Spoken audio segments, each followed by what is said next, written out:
What is up, everybody? Welcome to Toco Loco RC. If you are not already a subscriber, please hit that subscribe button, like, share, and comment, and hit that notification bell for future videos. So today I'll be doing my review on the new Futaba 10PX radio. I'll basically be breaking down some of the new features of the radio. I'll also be talking about some of the differences from the 7PXR. I'll also explain what comes in the box. And I will basically break down whether you should upgrade to this radio or not based on my usage of the radio thus far. So let's get right into it. So first I'll talk about what comes in the box. You'll get a short manual. This comes in the box. You can go to Futaba's website and get the full PDF file of this manual if you would like. This is pretty much going to have, for most people, everything you need to get started with the radio. However, if you do want to dive deeper into what the radio can do, then you would probably want to download that full manual. Also in the box, you'll get a plethora of accessories. You'll get some tools for adjustments to the trigger. You'll also get a alternative handle or grip.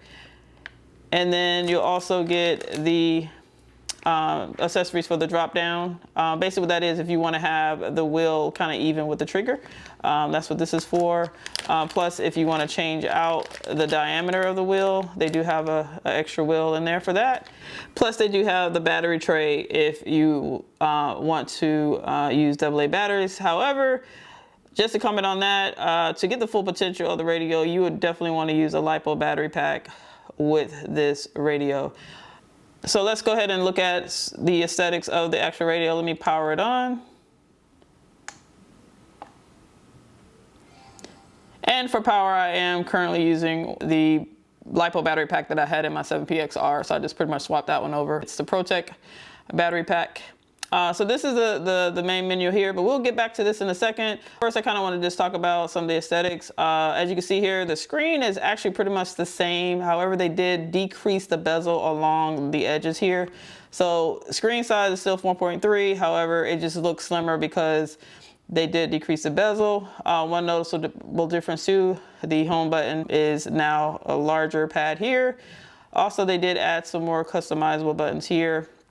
These are already preset for, and they have charts. There's also the additional buttons here that you can customize to different things. There's even a little toggle here as well.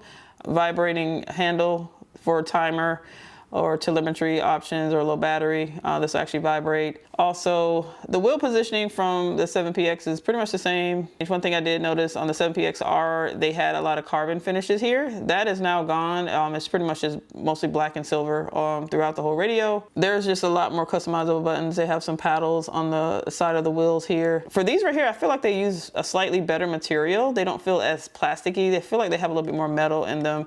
So I think they did upgrade that as well. Also, the antenna positioning is pretty much the same. You just swivel it like that, and that's just to increase the range of your antenna to your receiver in your car.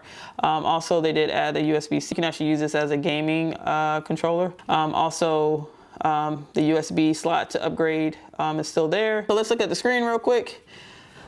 So one of the noticeable difference on the main screen, it's really the same here, but once you hit the menu button, you can immediately see that there's these little icons that they have here, which I thought was kind of cool. It's just a little bit easier to navigate, kind of stands out a little bit when you're navigating. Also, the latency, I felt like it's a little bit faster, a little less latency here on the screen as well. So like I have my models here. So pretty much the same there. This vehicle this radio can hold up to 40 different vehicles, just like the previous model. So that's one thing that was brought over. Same screen size, so that's the same. Like I said, it's a lot more customizable buttons. For me, I'm probably not going to be using most of these buttons on this radio. You know, I use this for racing on the weekend, outdoor, buggy, truggy racing, some indoor. But most of my racing, I will not be using most of the channels on here. I do like the faster response time, so I can see that coming in handy. Let me go ahead and turn this off. One thing I will say about the actual feel of the wheel and the trigger, I feel like it just felt really smooth out on the track. that is probably one of the main reasons I would say if you're looking to upgrade to this radio, is to get that it's just a smoother feel. I will say, based on me using it for this month or so, I feel like the actual wheel just feels a little bit more dialed in out of the box. The actual feel of the wheel was great. The triggers was great.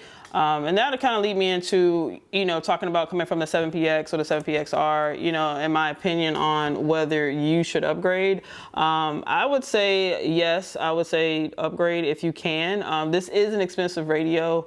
And, it's not something that most people are just going to go throw $800 on. So with that being said, that's probably one of the biggest downfalls or the biggest negatives, I would say, is the price. Should you upgrade? I would say yes, if you have the extra cash to do so, I would say so. But coming from the 7PXR and to go into this one, I do say that you do get a smoother feel, and there's just a lot more customizations.